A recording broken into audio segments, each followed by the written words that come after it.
vais t'apprendre la méthode qui me permet de prédire les annonces économiques à 90% du temps, uniquement grâce à l'analyse technique. Et je vous explique à la fin comment grâce à cette méthode, vous ne perdrez plus jamais aucun compte PropFirm. Avant ça, pense à t'abonner et à liker si tu veux être rentable avant 2025. Donc la méthode fonctionne uniquement sur les 3 plus grosses annonces économiques liées au dollar, à savoir CPI, FOMC Statement et NFP. Je vais vous la montrer à travers un exemple concret d'un trade que j'ai pu prendre en juillet qui m'a permis de remonter mon compte à break-even. Et vous pourrez même l'utiliser ce vendredi car c'est le premier vendredi du mois et il y a l'annonce économique NFP. C'est la mesure du nombre d'emplois non agricoles créés aux États-Unis. Ici pour l'exemple, on est sur le dollar le jeudi 11 juillet et on a la news CPI à 14h30. La méthode part du principe que les annonces économiques sont uniquement là pour emmener le prix vers de fortes zones de liquidité. Donc les points hauts, les points bas et les fair value gap en haute time frame, soit le daily, weekly ou encore le monthly. Notre objectif est donc de déterminer vers quel point ou fair value gap en haute time frame le prix veut aller et on va prendre une position dans la direction de cette zone. Pour cela, on a donc 3 cases à cocher avant de prendre un trade. On doit avoir un order flow défini. Pour déterminer mon order flow, je dois avoir au minimum 2 fair value gap daily qui se créent dans le même sens. Ici, on peut voir ces 2 fair value gap qui se sont créés dans le même sens et qui se font respecter. C'est-à-dire qu'on ne les transperce pas complètement avec un gros corps de bougie. Donc la première case est cochée ici sur le dollar. Ensuite, je dois avoir un point haut ou un point bas proche du prix juste avant l'annonce économique. Ou encore un gros fair value gap à cibler en monthly ou en weekly. Ici, j'ai déterminé mon order flow avec ces 2 fair value gap baissiers. Je vais donc chercher un point bas à target. Et j'ai ici en daily un point bas proche de mon prix d'entrée. Donc la deuxième case est cochée. Enfin, je ne dois pas avoir de fair value gap à ma gauche entre mon prix actuel et le point haut ou le point bas. On peut voir ici en daily que tous les fair value gap qu'on a ont déjà été pris. Et si je me déplace en weekly,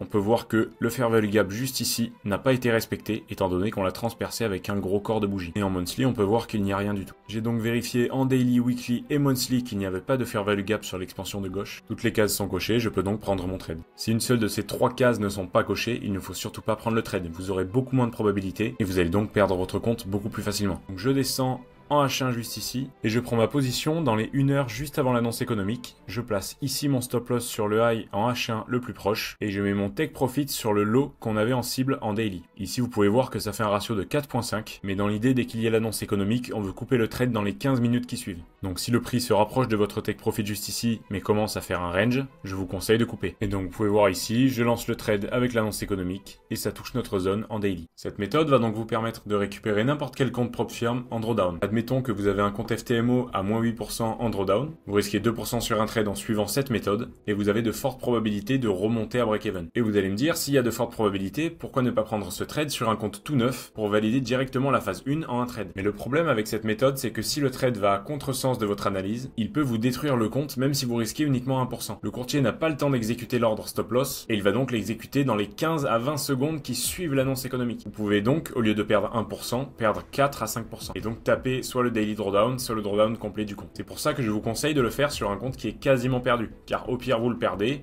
mais au mieux vous repartez avec un compte tout neuf. Et c'est grâce à ce trade que j'ai pu récupérer un compte qui était à moins 8% en drawdown. J'ai risqué 2% sur l'euro-dollar le jeudi 11 juillet à 14h, et le trade est bien parti dans mon sens, donc c'est l'inverse du dollar, j'ai donc pris un achat, et j'ai remonté mon compte à break-even. Merci de me faire un retour sur la vidéo en commentaire, salut c'était Bruce.